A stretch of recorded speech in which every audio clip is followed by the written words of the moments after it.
صفا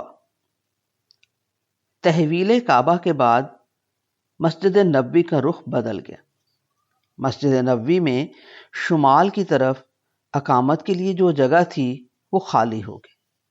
ممبر دوسری سمت چلا گیا۔ جو جگہ خالی ہوئی تھی آقا صلی اللہ علیہ وآلہ وسلم کے حکم سے اس پہ ایک چھپر ڈال دیا گیا۔ نیچے کوئی 1.5 فٹ اونچا چبوترا بنا دیا گیا، مگر اس چبوترے پہ چڑھنے اترنے آنے جانے کے لیے کوئی رکاوٹ نہ رکھی گئی۔ جدھر سے مرضی آؤ، بیٹھو، اترو۔ وہ چبوترا صفا کہلانے لگا۔ دور اور قریب سے بہت سے ایسے نئے مسلمان آ رہے تھے جن کے پاس نہ رہنے کو کوئی جگہ تھی، نہ آرام سے چھاؤں تلے بیٹھنے کی کوئی سبیل۔ آقا صلی اللہ علیہ وآلہ وسلم نے اپنے انہی بے بذات غریب نادار پروانوں کے لیے قبلہ اول کی سمت خدا کے حکم سے خالی ہوئی جگہ عنایت کر دی۔ مسلمانوں کو بھی ترغیب دی کہ اپنے ان نادار بھائیوں کی مدد کرو۔ ہر روز کوئی نہ کوئی انصاری اپنے کھجور باغ سے پکی کھجوروں کا پورا گچھا کاٹ کے لے آتا اور صفا کے چبوترے پہ لٹکا دیتا۔ لوگ ایک ایک توڑ کے کھجور کھاتے رہتے۔ رات کی نماز کے بعد آقا صلی اللہ علیہ وآلہ وسلم صفا والوں سے پوچھتے، کسی نے کھانا نہ کھایا ہو؟ بھوکے صفا والوں کو مدینے کے مقامی ایک ایک دو دو کر کے اپنے گھر کھانا کھلانے لے جاتے۔ باقی جتنے بچتے آقا صلی اللہ علیہ وآلہ وسلم ان کو اپنے گھر لے جاتے۔ گھر میں آقا صلی اللہ علیہ وآلہ وسلم کے کیا سامان تھا؟ 1 آدھ پیالہ، 1-2 چٹائیاں اور 1 چکی آٹا اور جو پیسنے والی۔ خاتون جنت سیدہ فاطمہ رضی اللہ تعالی عنہا شادی سے پہلے اور سیدنا علی رضی اللہ تعالی عنہ سے شادی کے بعد اسی چکی کو پیس پیس کے ہاتھوں پہ رٹن ڈال لیتی تھی۔ جو ہاتھ اگر کبھی خدا کی طرف مانگنے کو اٹھتے تو آقا صلی اللہ علیہ وآلہ وسلم کی آنکھوں سے آنسو نکل کے آمین آمین کہتے۔ 2 شیرخوار شیروں سیدنا حسن اور حسین رضی اللہ تعالیٰ عنہم یا سیدہ زینب رضی اللہ تعالیٰ عنہا کے لیے آٹا پیسنے سے ہاتھوں میں رٹن نہیں پڑے تھے۔ اصحاب صفا کے کھانے کے لیے جو آٹا وہ پیستی، جو رگڑتی، ان سے وہ کائنات کے مقدس ہاتھ زخم زخم ہوئے تھے۔ اپنے بچوں کو سیدہ رضی اللہ تعالی عنہا بھوکا سلا دیتی۔ اصحاب صفا پہ ٹھہرے خدا اور رسول صلی اللہ علیہ وآلہ وسلم کے پروانوں کو سیدہ رضی اللہ تعالی عنہا نے بھوکا نہیں سونے دیا۔ صفا چبوترے پہ رہتے لوگوں کی تعداد گھٹتی بڑھتی رہتی۔ کبھی کبھی تو 60-70 کے لگ بھگ بھی وہ ہو جاتے۔ ان کا لباس ایک تہمد ہوتا، پاؤں سے ننگے، سر سے ننگے، بدن مٹی مٹی۔ وہاں کوئی قالین تھوڑی بچھے تھے۔ پوری مسجد نبوی اور صفا کا چبوترا کچی مٹی کا تھا۔ اس صفا کے چبوترے پہ رہنے والوں کو آقا صلی اللہ علیہ وآلہ وسلم کی قربت کے لمحے زیادہ ملنے لگے۔ علم و معرفت، گیان و عرفان کی گتھیاں ان کے اندر سلجھنے لگی۔ کئی اچھے خاصے کھاتے پیتے خوشحال مدینے میں مقیم مہاجرین اور انصار رضاکارانہ طور پہ کچھ دنوں کے لیے صفا پہ علم اور آگاہی کی محفلوں میں آ بیٹھتے اور اپنی روحوں کو مقدس علم سے سیراب کرتے۔ یوں مسجد نبوی میں جہاں مملکت مدینہ کے باقی تمام شعبے سمٹ آئے تھے، صفا کی صورت میں ایک یونیورسٹی کا بھی اضافہ ہو گیا۔ آقا صلی اللہ علیہ وآلہ وسلم نے غور و فکر کرنے پہ زور دیا۔ اللہ نے بھی مہر تصدیق لگا دی اور کہہ دیا کہ جو لوگ غور نہیں کرتے اللہ کی نشانیوں پہ وہ انسان نہیں جانور ہے، بلکہ ان سے بھی برتر۔ یوں آنکھیں بند کر کے اندھوں کی طرح تقلید کا راستہ خود خداوند نے بند کر دیا۔ سوچنے غور کرنے پہ انعام بھی رکھ چھوڑے۔ جس نے غور کیا انہیں راستہ ملا، انہیں انعام ملا، ابھی تک مل رہے ہیں۔ خدا نے زمین و آسمان اور جو اس کے بیچ اس نے تخلیق کیا، سب یہ سوچنے اور غور کرنے کا حکم دیا۔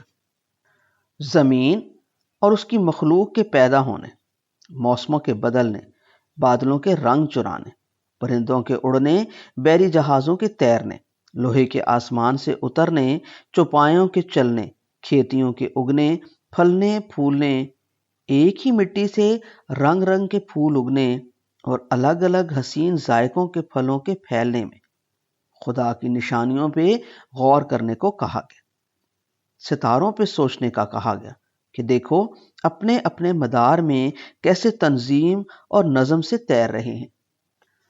سورج اور چاند کی بابت راز بتائے اور کہا سوچو اور انعام پاؤ۔ پہاڑ، دریا، ندی، نالے، سمندر، خدا نے اپنی ہر تخلیق احسن طریقے سے بنائی۔ سمندر اور دریا کی مخلوق، آسمان پہ اڑتی ہوئی دنیا، اڑاتی لیے جاتی ہوا، طوفان، بگولے، آسمانی بجلی، انسانی جسم اور اس جسم کی نشو و نما، ایک پیٹ میں پلتے ایمبریو سے لے کر بڑھاپے کی عمر تک جاتے جاتے ہر اس جسم پہ اثرات۔ خدا نے قرآن میں کیا کچھ نہیں بتایا، کتنی بار حکم دیا کہ سوچو، غور کرو، ان باتوں پہ غور کرو۔ یہ ساری وہ باتیں ہیں جنہیں آج کا ہمارا علم سائنس کہتا ہے۔ ان پہ سوچنے، غور کرنے اور انعام پانے کا اعلان ہوا ہے۔ اسی کو انگریزی میں ریسرچ کہتے ہیں، اسی کو ترجیح دی گئی۔ ہم نے الٹ کیا، جہاں سوچنے کا حکم ملا اسے رٹ کے آگے نکل گئے، سوچا ہی نہیں، سوچنے بھی نہیں دیا۔ جہاں سیدھا سادہ قانون دیا، سوچنے کی بات نہیں کی، عمل کرنے کا حکم دیا، وہاں سوچنے لگے، یہ کرو یہ نہ کرو۔ وہاں سوچ میں پڑ گئے، مناظرے کرنے لگے، فرقے بنا لیے۔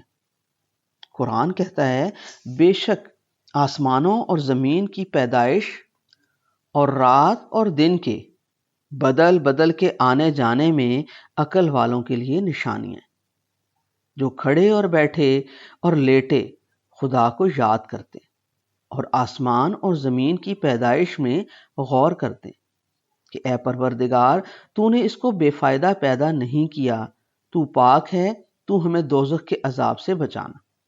سورۃ آل عمران آیت نمبر 190 191۔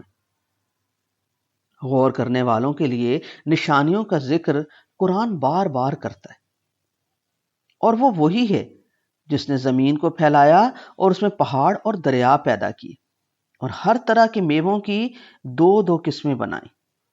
وہی رات کو دن کا لباس پہناتا ہے، غور کرنے والوں کے لیے اس میں بہت سی نشانیاں۔ سورۃ الرعد آیت نمبر 3۔ غور کرنے والوں پہ خدا کتنا زور دیتا ہے، ملاحظہ کریں۔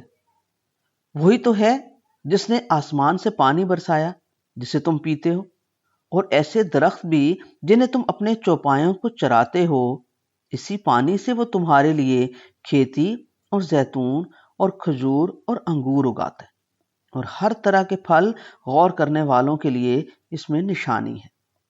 سورۃ النحل آیت نمبر 10 اور 11۔ کتاب نازل کرنے کی وجہ ہی خدا نے یہ بتا دی تو شک کیا رہ گیا۔